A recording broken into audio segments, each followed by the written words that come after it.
Okay, so first and foremost, thank you for taking a minute out today. I appreciate it. And I want to begin our conversation with surviving the last 3.5 years. How did you get through the pandemic and how did it change you? Well, I have to say, during the pandemic, it was probably a bittersweet for everybody and for myself included. I did write a book during that time, so I was able to have some time to myself. I found out that also I'm a homebody and I love being a homebody, so that actually worked out well. And my daughter and I own an event company, and I thought it was interesting that we had to recreate ourselves, events and find a way to do this and still have a livelihood and have some kind of income coming in and recreate the business of what that looks like and how do you still get married. And what I realized is that people find ways to celebrate life and they're still going to get married. There's still going to be funerals. There's still going to be life around us, even though the world shuts down. And so what we did, we ended up just having maybe a wedding with 10 people in the wedding and having everybody spaced out or having food catered to it. And it was actually kind of creative and fun. It was a nice little mix up but it was different. So then how do you make money from that?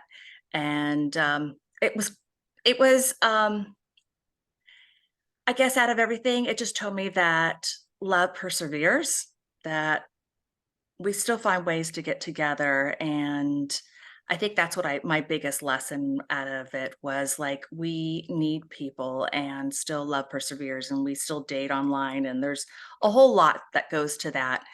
And self-discovery was that I had time to sit down and write this book that I never thought I would ever write, kind of like the secret that I hid inside myself as a kid. And that was about my sexual abuse. And I got a chance to write it. I thought it was going to be a cookbook, but it didn't turn out to be a cookbook. It turned out to be a recipe of like what happened in my life. And so it was some quiet time. And what I took out of it was that I think I needed more balance in my life, more structure, and to take time for myself so that I could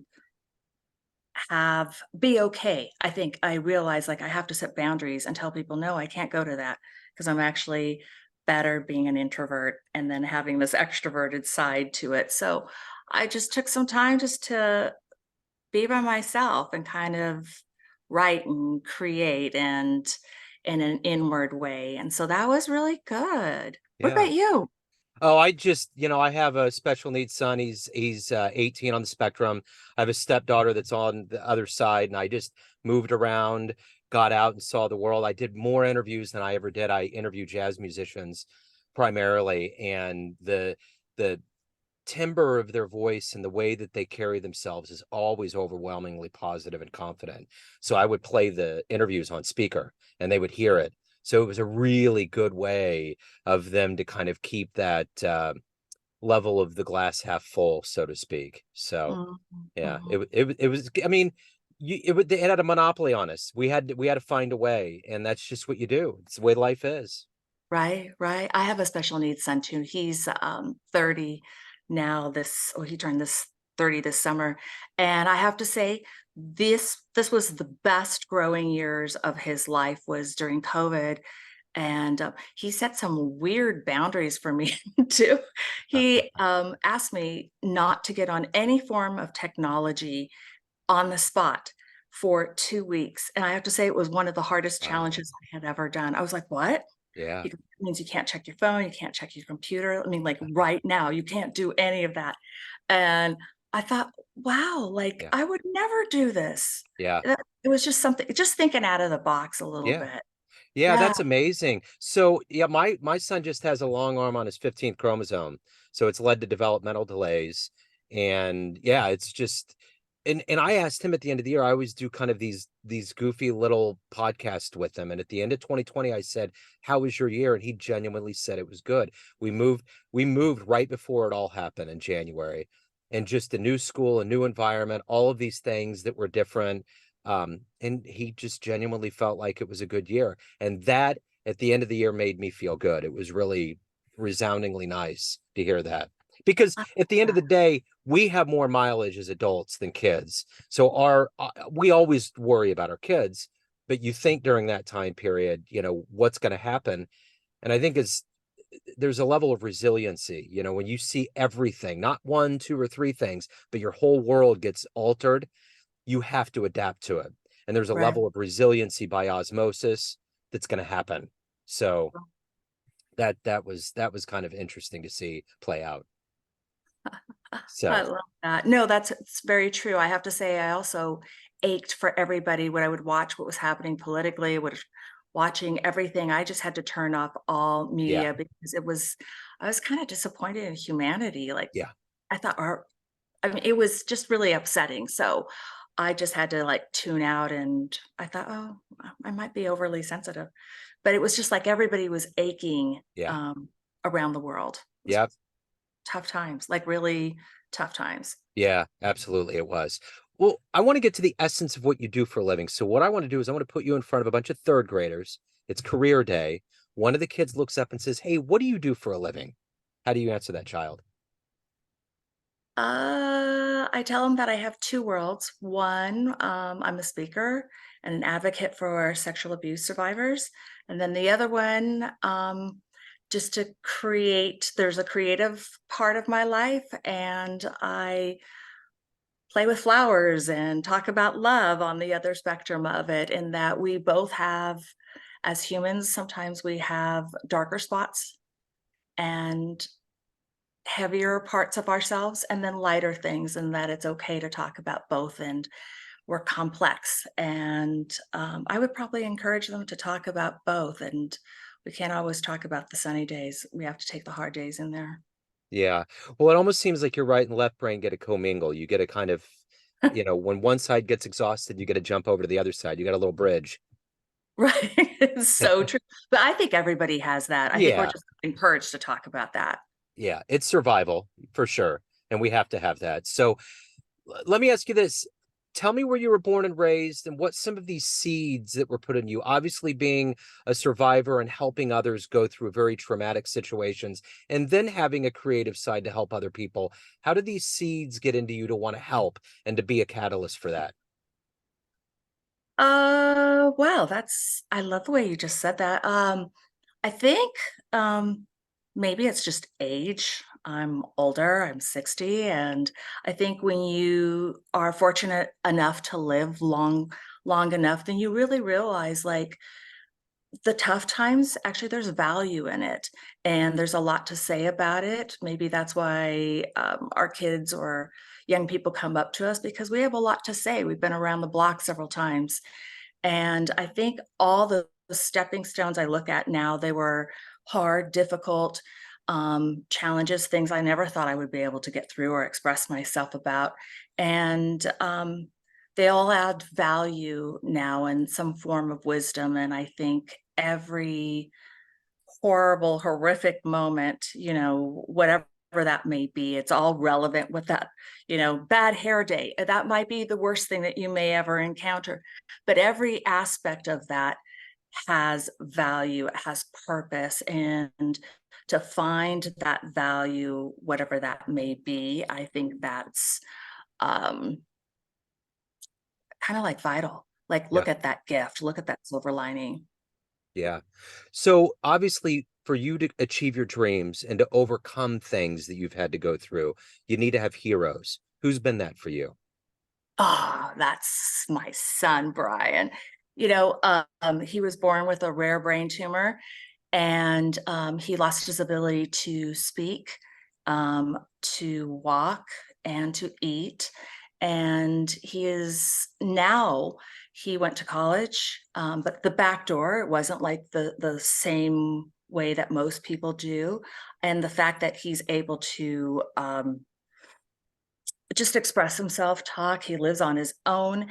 It's a struggle for him 24/7, but I have to say he inspires me all the time, and he's my go-to person when I falter, and he could just look at a problem and just tell me how it is, and he takes out the emotion, and he's my hero. He's my greatest hero. He always tells me there's a workaround every every problem, and that's because he lives that way, and his expectations are really high, but they're realistic, and I think sometimes, um, I sugarcoat things, or maybe things are too lofty in a sense, and he's like, "No, you did it. It's just my interpretation of it." It's like, "No, you did it, mom." So he's my greatest hero. I just get Yeah. so excited talking to him. Yeah, well, Yeah. I feel like that about Miles. He's definitely my hero. He's one of those guys that he's trying really, really, really hard, and he has to do things in a different way.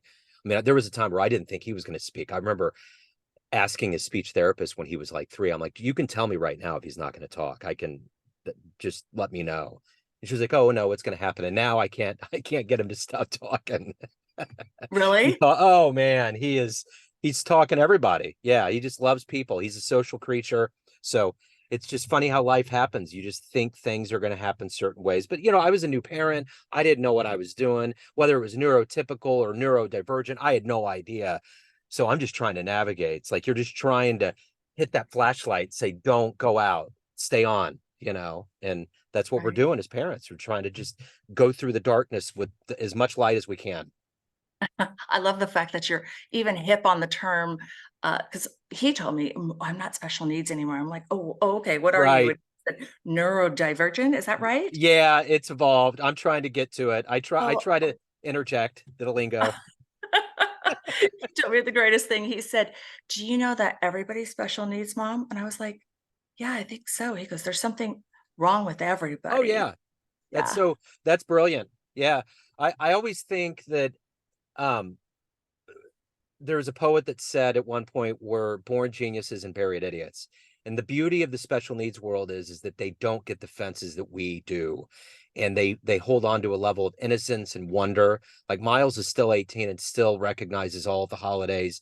And I will incubate and hold on to that innocence as long as he's alive, because that's one of the problems with adults is we lose that imagination, we cut off the creativity, and we say no more than we say yes.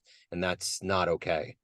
Mhm, mhm. So with these kids, they incubate this innocence and this wonder that is the reason why we go to movies. It's the reason why we indulge in art, and it's living, it's real, and that's Right. what they do.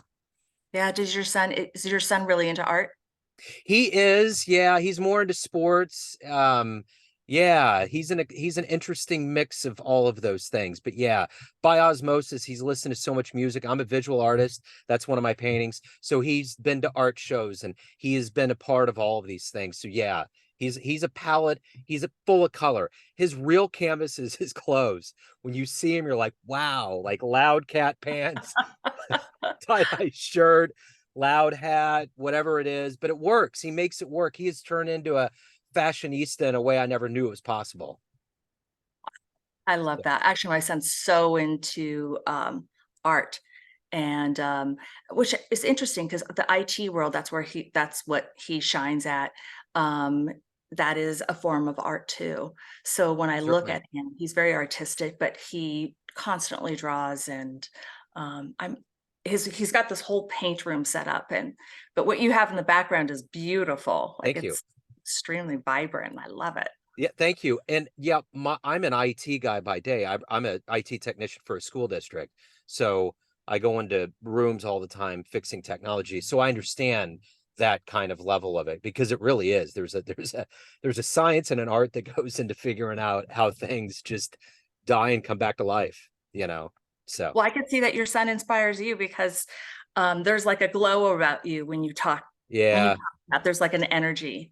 Yeah, it's amazing when you get older, when you see this seed that grows and you see it from birth to where it's at, and you feel all of those things. And in the little moments when they come up to you and hug you or say something to you, it's like you realize that there are miracles and there are reasons that we're here and that we're trying to find things in this life. And when you get somebody that's special needs that can flip things and you see it a different way, you finally get to see it after all this time. It's like Stranger Things, like there is an upside down world, you know? Right.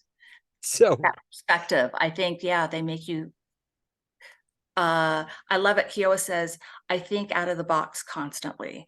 And so that's why I go to him, because he always makes me, he pushes the box is not the box. It's not even square after I get finished talking to him. And I, Absolutely. it's pretty amazing just to have that insight. Yeah, it's a gift, that's for sure. So let me ask you this. Of all the people alive on the planet, if you could meet one person that's influenced you or inspired you, who would it be? Oh, but it's two. It's two. Can I Do share it. the Yeah, you load that table up. Have a dinner.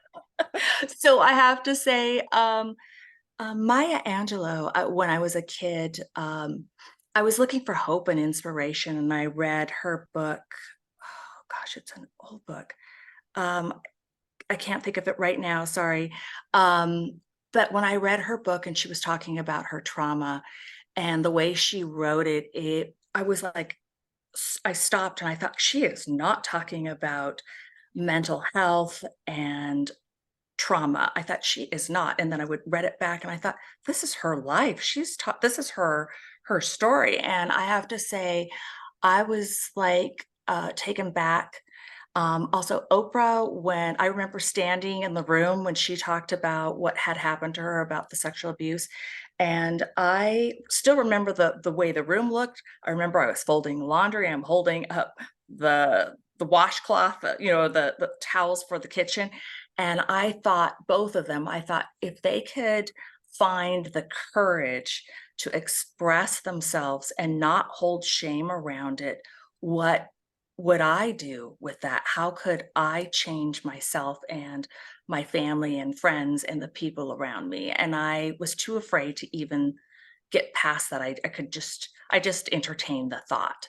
Yeah, So that was like always something in the back of my head, like, how do I find inspiration and hope? And I thought, well, these two ladies did it. yeah. Maybe that would be me. It was also that hopeful moment. Yeah. Well, and when people that big do that, you don't feel so alone. Like that, I think that's the part Mhm. of going through something that's traumatic is when you feel like you're in a vacuum and you don't have any outlet or you're not supposed to say anything or whatever society deems should be done to get through it. And when those figures that are as towering and huge as they are, they just send ripples out to the water. Yeah, exactly. Who are yours? Oh man, I actually just met my hero. It's weird. When I No. was a kid, my hero was Dwight Gooden, the pitcher for the Mets. I loved him. He had this level of overcoming. I just loved him. I emulated him. I had posters everywhere. And long story short, recently he got inducted into the Hall of Fame here in Kansas City at the Negro Leagues Baseball Museum. And I got a press pass and he came in and he was so cool. And Miles was there. And I have to be careful with him because if I make it too big, it could turn into a thing where he eviscerates and it turns into a thing. So I just played it off. But I had a chance to interview him, and before it happened, a big station grabbed him. I looked at Miles and I said, Miles, whatever you do right now, I am not here with you in a way that I can be. You need to take as many pictures and videos of this moment right now. And he was like, okay.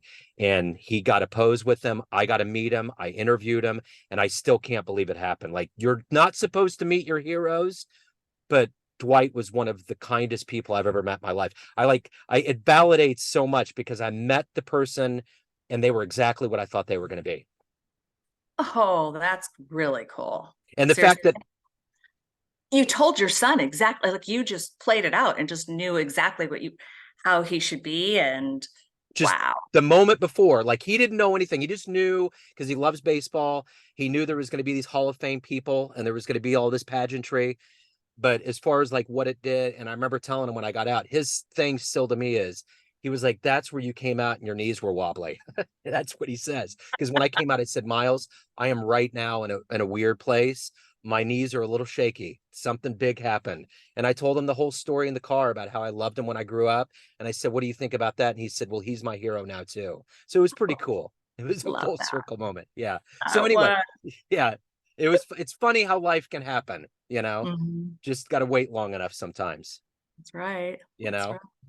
So let's say you have a dream tonight. You run into a much younger version of yourself, and you could give that version of you a piece of advice based on the wisdom that you've gained, the achievements, the overcoming.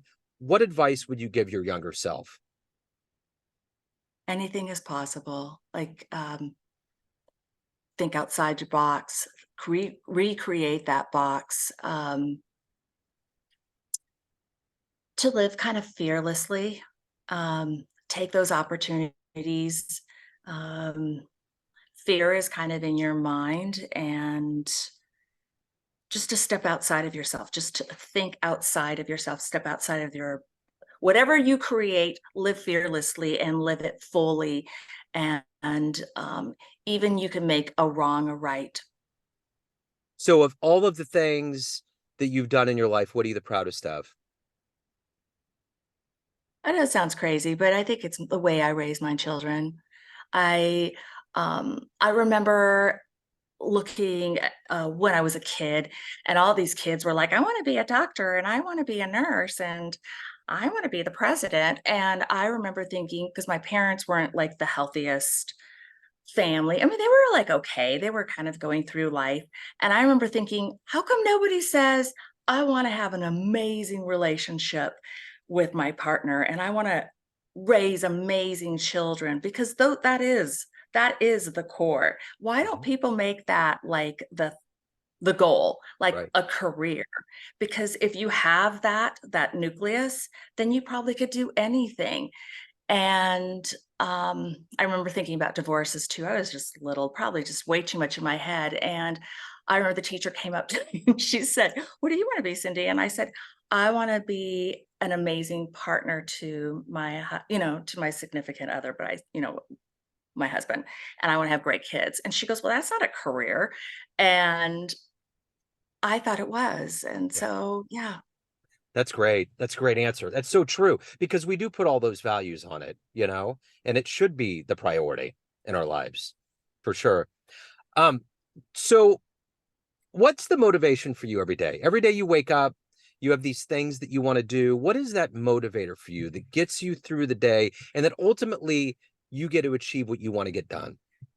I challenge myself all the time. I write goals for myself. I think it's just challenging myself just to grow and recreate myself in so many aspects in different ways. I think when I feel like I'm stagnant, I kind of look at my sheet. I even ask my kids to make goals. I even have my special need, my son Brian. I set goals for him if he can't. And we just kind of constantly challenge and expand ourselves.